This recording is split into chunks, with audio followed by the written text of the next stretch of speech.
Good morning. I am Lynn Ford. Happy to be here today with Janet LaBerge at her shop in Pembroke called Good Deeds.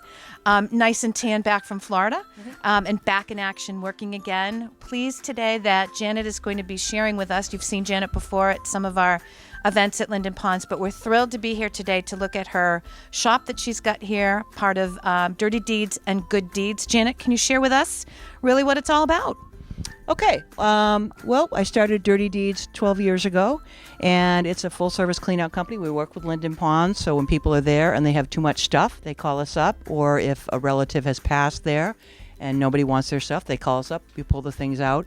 We opened Good Deeds 3.5 years ago as a way to really efficiently move the stuff along. What I found was that it was hard to donate a lot of the stuff that we would find. So we opened the store with 3,000 square feet on the first floor here. The next year we expanded to 6,000 square feet. And the goal really is to keep things out of the landfill. So we sell things that may be a little scratched up, but it keeps them out of the landfill and helps our environment.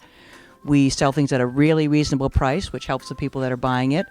And then once the sales cover all the expenses of running the store, everything over and above that we donate to a local charity.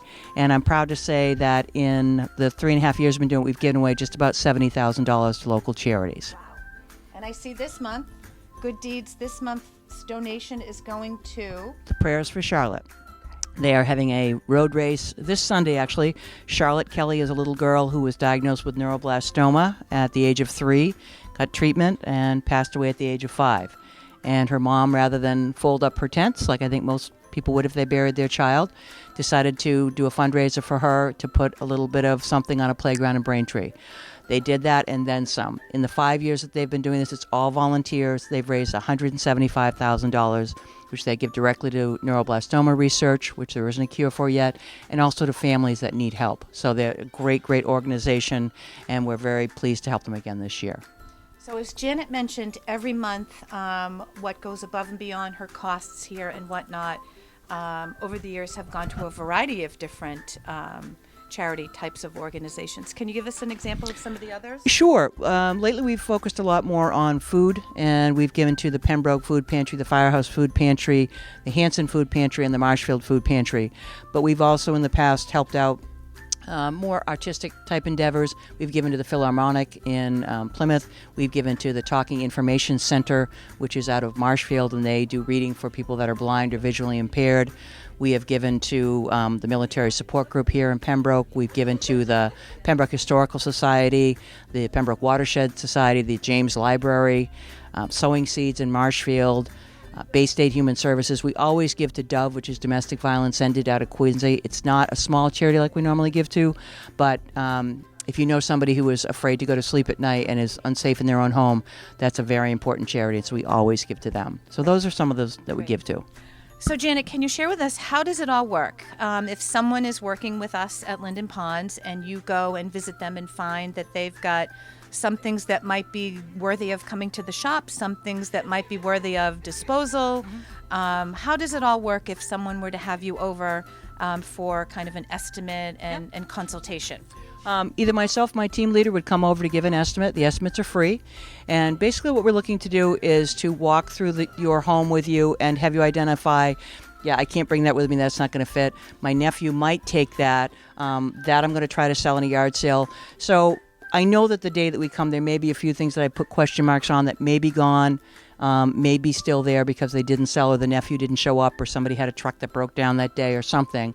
But we're going to price it out. It's $120 an hour for the time that it takes 2 guys to load and unload our van. Things that we have to throw in our dumpster, like old mattresses and box springs. You can't sell those in Massachusetts. It's illegal. Anything that's really trash, broken too much for us to put in the store, goes in the dumpster. We charge you what we get charged. We don't uptick that. My profit margin, the cost for our liability, payroll, insurance, all of that stuff is in our labor rate. So unfortunately for my guys, neither one of them is making $60 an hour, but I pay them well. I want people that are kind, honest, and hardworking always to be in people's homes, because we're in people's homes. And I love the guys that work for me.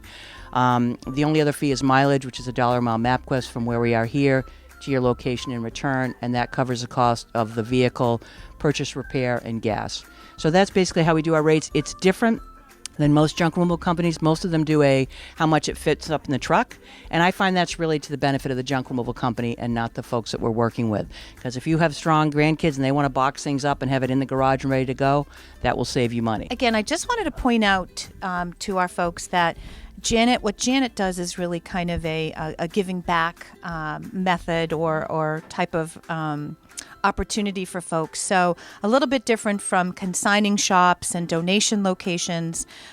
Janet really began her business as a clean out business, but rather, as she highlighted, rather than kind of fill the landfill with things like this, opened up the opportunity for people to come and purchase items at a very reasonable cost of all sorts. So just to share that there is no donation form that you would get, and there's no consignment that would take place at the shop. But it's more of a philanthropic give-back philosophy here that you've created. Right. And I would say, yeah, we're not set up as a nonprofit because that would really cut into what we're trying to do a great deal. So we run it as a break-even. But what I found is that the majority of people that we work with, what we are picking up is yard sale quality stuff. If they have something that's really, really nice, I always say to them, look, let's save everybody time and energy. I'm here on the estimate. Let me take a picture of this one piece you have. I think that Irene at Elite Repeat will be able to consign that, and then you'll make some money for it. We'll put it on the truck last. We'll drop it off to her first, so you don't have to pay for a delivery fee, because if she sends one of her crew out, they're going to have to get paid to pick it up. We'll save you that money, and maybe you can sell it and make some money.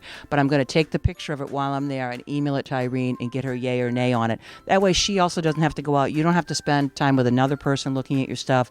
We try to make it, I think, with the people that we work with, a streamlined process and as easy as the individual, for the individual as possible, because we get that this is a difficult process. It's a hard thing to leave your home of many years. You know, you've seen it when you meet with people. It's a grieving process. It's sad. It's exciting, too, to be going to a brand new place. It's nice, like Linden Ponds, and it's very hard. Mm-hmm. So. Thank you, Janet.